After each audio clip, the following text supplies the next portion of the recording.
Kami sengaja.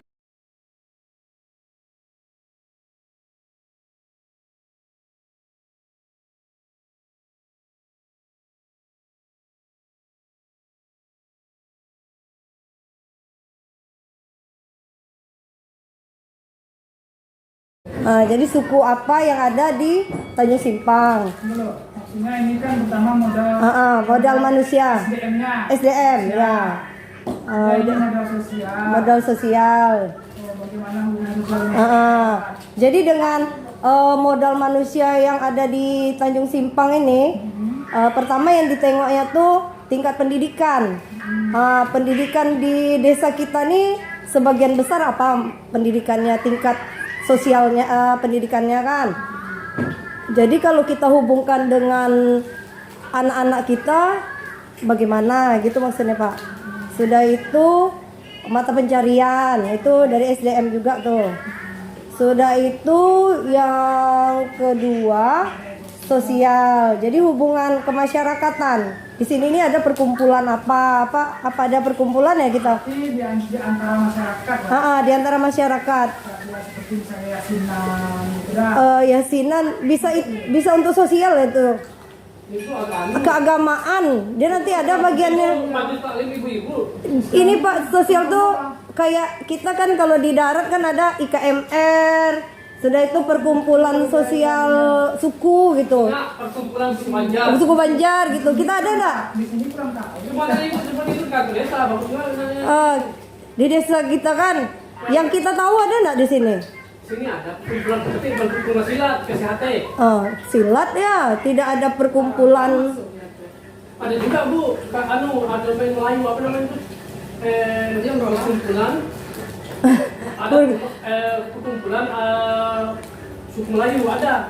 Apa namanya? Apa namanya? Iya. Yang jelas kita tidak ada lihat misalnya Kalau ini tentang sosial, kalau yang dalam perkumpulan orang sini kayaknya lebih tepat Ibu wawancara juga. Iya. Oh iya dia lebih tahu ya. Dia orang asli sini, dia pasti tahu. Iya. Terus ini lagi Pak, yang nomor 3 nih politik. Jadi politik itu maksudnya pengaruhnya ke pendidikan. Misalnya hubungan kita dengan desa, anggota dewan, apa pengaruhnya ke kita? Dapat semenisasi. Iya semenisasi ya. Dana aspirasi, ada dana aspirasi. Hubungannya jadi menambah bantuan dari anggota dewan. Anggota dewan itu ibaratnya memberikan kita bantuan. Kepala desa juga bisa. Kepala desa ya. Kepala desa mendukung proses pembelajaran di sekolah ya. Sudah itu hubungan sekolah desa dan pemerintahan. Berarti tadi dana aspirasi, buktinya ada semenisasi ya. Diberikan bantuan aspirasi dari anggota dewan. Terus yang nomor 4 tuh Pak, modal agama dan budaya. Dapat bantuan meja kursi. Lemari. Terus ini modal agama, kayak mana kegiatan keagamaan di desa kita nih? Ibu-ibu Majelis Taklim. Hari besar Islam. Hari besar Islam. PHBI ya. PHBI. Ya. Yang beredar sekarang itu kan yasinan ibu. Seminggu rumah ini. Selain yasinan ada nggak kegiatan kita selain kegiatan agama apa lagi? Ini biasanya acara-acara hari besar Islam itu ya. Apa namanya? Wirid Akbar tuh. Wirid Akbar.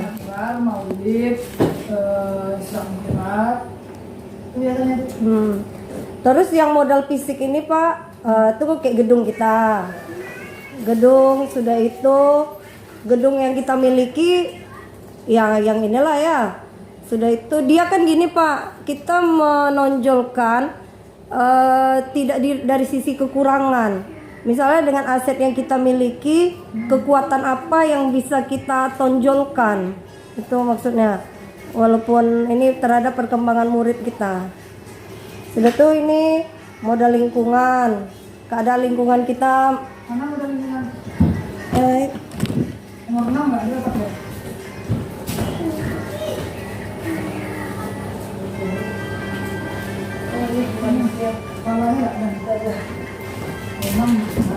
modal lingkungan.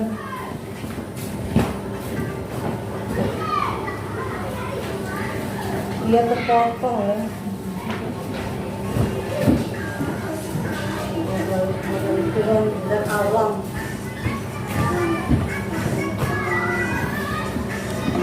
Nah, jadi modal lingkungan tuh maksudnya keadaan lingkungan kita ini terhadap perkembangan siswa didik, itu maksudnya Pak.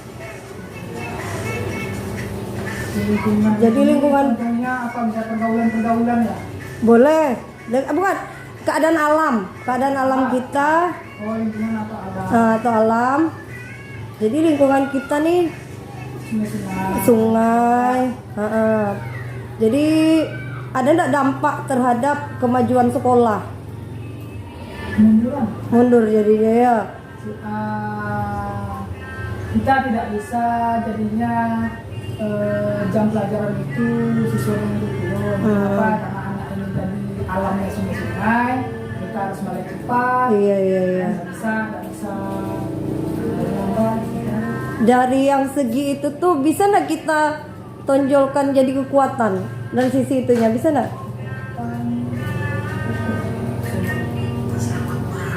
Dengan dia ada nggak sisi positifnya dari keadaan itu?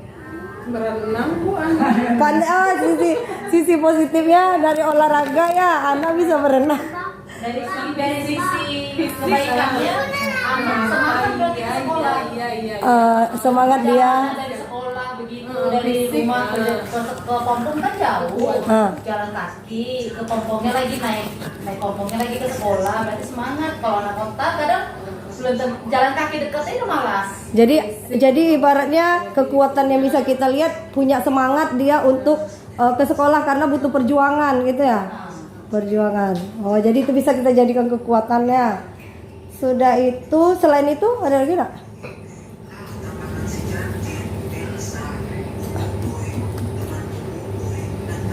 Cuman itu yang kelihatannya. Pandai berenang tadi, olahraga renang. Karena sebagian besar anak bisa berenang. Cuma nampaknya nak dengan alam ini. Anak-anak di wilayah kita ini masuk sekolah itu memang dengan kondisi siap fisik dan mental. Karena gini, kalau saya dengar cerita dulu anak-anak sini kenapa lambat masuk sekolah, karena memang diperlihatkan mereka fisik dan mentalnya siap dulu untuk di sekolah. Karena dia akan menempuh jarak yang jauh, jalan air, makanya kadang udah agak keras mundur baru disuruh di sekolah. Karena udah pandai renang dulu. Berarti tertempa dia dulu baru. Bisa jadi menempa anaknya menjadi dengan Pribadi yang tangguh. Iya. Untuk pergi ke sekolah. Iya, makanya dia jadi tua-tua baru sekolah. Iya, betul. Kemudian yang terakhir tuh ya ini yang keenam, modal finansial. Jadi dari yang keenam lingkungan. 7 finansial. Oh iya salah nih. Finansial yang ketujuh. Oh yang ketujuh ini kan keadaan finansial tadi berkebun, setelah itu berdagang. Kira-kira ada pengaruhnya enggak terhadap kemajuan sekolah kita nih? Yang sudah sejauh ini yang Bapak rasakan gitu.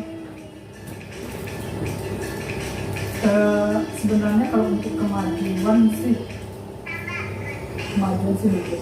belum apa. Setidaknya apapun program yang kita rencanakan dan ketika itu membutuhkan dukungan finansial dari orang tua sejauh ini selalu terpenuhi. Oh iya, terpenuhi ya. Kita mengadakan perpisahan sekian ratus ribu bulan per anak, insya Allah selama ini terpenuhi. Oh tidak ada yang menolak. Kadang sampai ada pernah lebih dari 1 juta atau anak yang mau tambah dulu. Oh iya. Berarti tidak ada kendala ya. Apapun yang kegiatan yang dilakukan sekolah, berapa periurannya, insya Allah selama ini terpenuhi. Dia oke aja ya.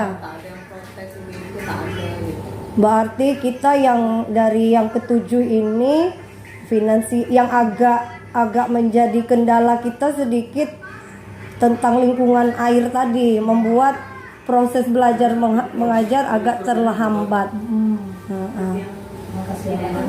Iya. Oke. Itu Pak. Nah, jadi kita mengidentifikasi hal-hal yang tadi itu. Oke. Jadi, Oke. ini Terus cerita